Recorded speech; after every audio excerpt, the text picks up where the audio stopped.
प्रिय विद्यार्थियों, मैं डॉक्टर विनीता निर्माण, एमएलवी गवर्नमेंट कॉलेज भीलवाड़ा। आज हम बैंकिंग एवं वित्तीय प्रणाली के मुद्रा का वर्गीकरण एवं प्रकार, क्लासिफिकेशन ऑफ मनी और टाइप्स ऑफ मनी के बारे में अध्ययन करेंगे। पूर्व के अध्याय में हमने importance and role of money या मुद्रा का महत्व एवं भूमिका विभिन्न क्षेत्रों और विभिन्न अर्थव्यवस्थाओं के अंतर्गत अध्ययन किया था। आज हम मुद्रा का वर्गीकरण के बारे में अध्ययन करेंगे। वास्तव में मानव सभ्यता के विकास के साथ साथ समय और परिस्थितियों के अनुरूप मुद्रा के स्वरूप में भी परिवर्तन होते रहे हैं। अतः विभिन्न स्वरूपों के कारण ही अलग अलग अर्थशास्त्रियों ने मुद्रा का वर्गीकरण भिन्न भिन्न दृष्टिकोणों के अनुसार किया है, जो निम्न प्रकार है। ए. वास्तविक मुद्रा तथा हिसाबी मुद्रा। बी. विधिग्राह मुद्रा तथा ऐच्छिक मुद्रा। सी. धात्विक मुद्रा तथा कागजी मुद्रा। ए. वास्तविक मुद्रा तथा हिसाबी मुद्रा। कीन्स द्वारा वर्गीकृत वास्तविक मुद्रा को दो भागों में विभाजित किया गया है। ए. वास्तविक मुद्रा। कीन्स ने मुद्रा का वर्गीकरण वास्तविक मुद्रा तथा हिसाबी मुद्रा के अंतर्गत किया है। मुद्रा के रूप में व्यक्त करते हुए कीन्स ने कहा है, वास्तविक मुद्रा वह मुद्रा है जो किसी देश विशेष में वास्तव में प्रचलन में होती है तथा वह मुद्रा विनिमय के माध्यम, मूल्य का मापक तथा मूल्य संचयन का कार्य करती है। भारत में सिक्के तथा पत्र मुद्राएं वास्तविक मुद्रा है, क्योंकि ये विनिमय के माध्यम, मूल्य के मापक तथा क्रय शक्ति के संचय अर्थात मुद्रा के सभी कार्यों का संपादन करती है। प्रोफेसर कीन्स ने वास्तविक मुद्रा को दो भागों में विभाजित किया है। ए. वस्तु मुद्रा, कॉमोडिटी मनी, वह मुद्रा जो किसी न किसी धातु की बनी होती है तथा उसका वास्तविक मूल्य उस पर अंकित मूल्य के बराबर होता है।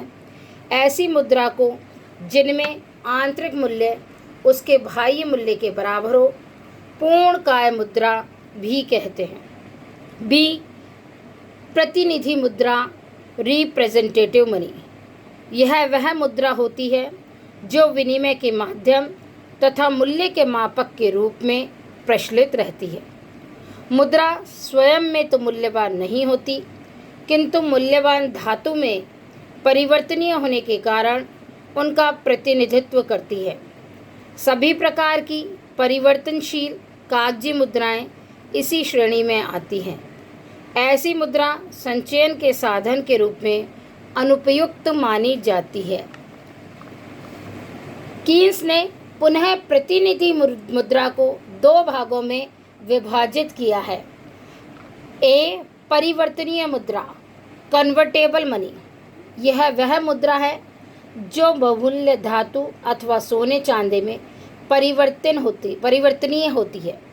सरकार ऐसी मुद्रा को बदलने का दायित्व लेती है, जैसे पूर्व में डॉलर परिवर्तनीय मुद्रा थी। बी.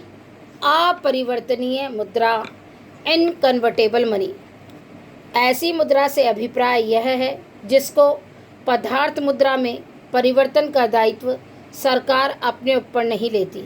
जैसे भारत में पत्र मुद्रा अपरिवर्तनीय मुद्रा है।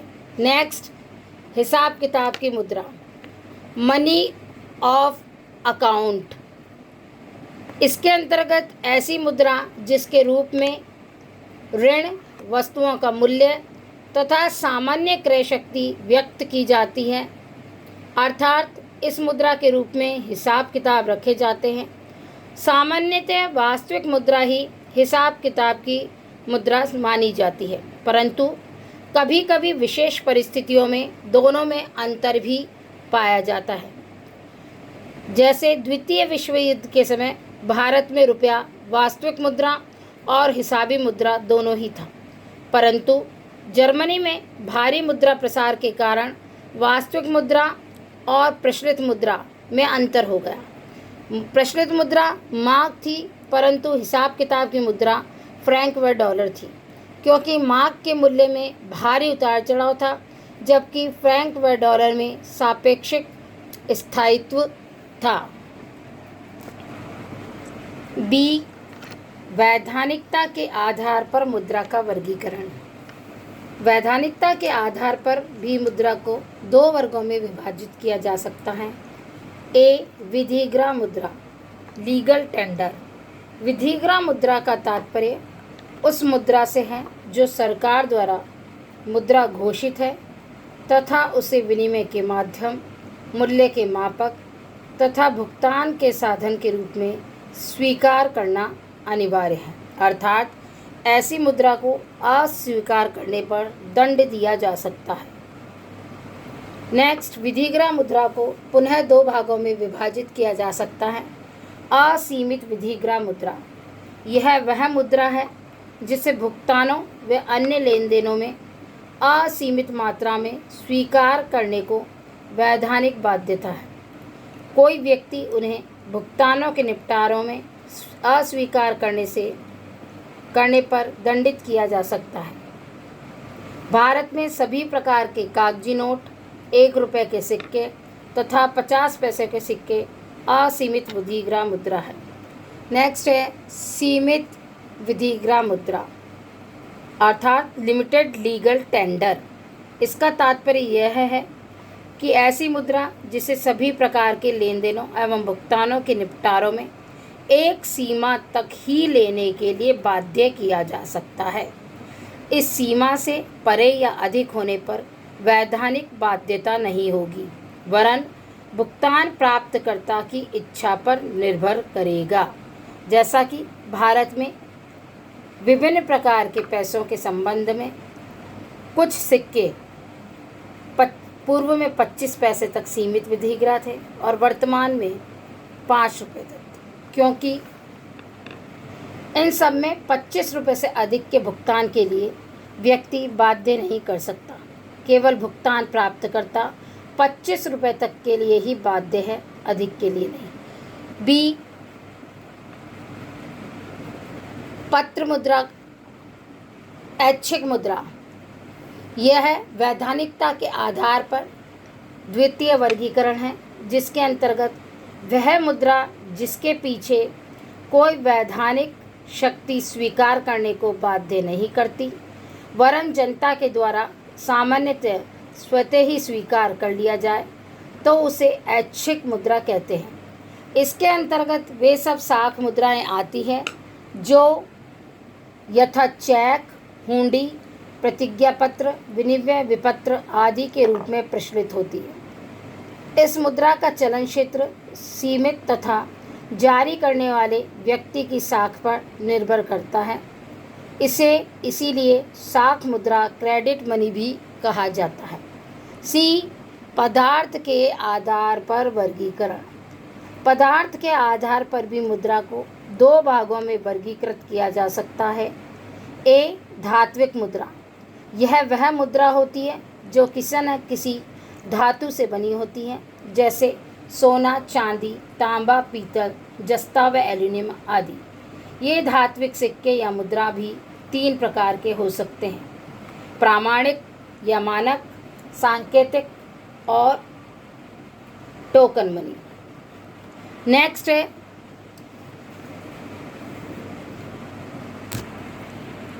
पदार्थ के आधार पर वर्गीकरण में दूसरा भाग है पत्र मुद्रा, पेपर मनी। पत्र मुद्रा या कागजी मुद्रा से अभिप्राय उस मुद्रा से है जो कागजी नोटों के रूप में विनिमय के माध्यम, मूल्य के मापक तथा भुगतानों के आधार में वैधानिक मान्यता प्राप्त रखते हैं। ये सरकार द्वारा निर्गमित किए जाते हैं। भारत में 1 रुपया, 2 रुपया, 5 रुपया, 10 रुपया, 20 रुपया, 100 रुपये और 500 रुपये के नोट कागजी मुद्रा के परिचायक हैं। पत्र मुद्रा एक विशेष किस्म के कागज पर लिखा हुआ एक प्रतिज्ञा पत्र है, जिसमें निर्गमन अधिकारी या सरकार धारक को उसमें अंकित राशि के भुगतान का वायदा करता है। अतः यह पत्र मुद्रा प्रतिज्ञा पत्र मांग पर दे पेबल ऑन डिमांड होता है। भारत में 1 रुपये का नोट केंद्र सरकार के वित्त विभाग द्वारा निर्गमित किया जाता है और उसमें किसी भी प्रकार की प्रतिज्ञा नहीं होती है। अतः इसे करेंसी नोट कहा जाता है, जबकि अन्य नोट भारत के रिजर्व बैंक द्वारा निर्गमित होते हैं तथा उनमें प्रतिज्ञा निहित होती है। उनका निर्गमन विशेष विधान के अंतर्गत किया जाता है तथा उन्हें ऐसी स्थिति में बैंक नोट कहा जाता है। पत्र मुद्रा को भी अनेक भागों में विभाजित किया गया है। ए, प्रतिनिधि पत्र मुद्रा।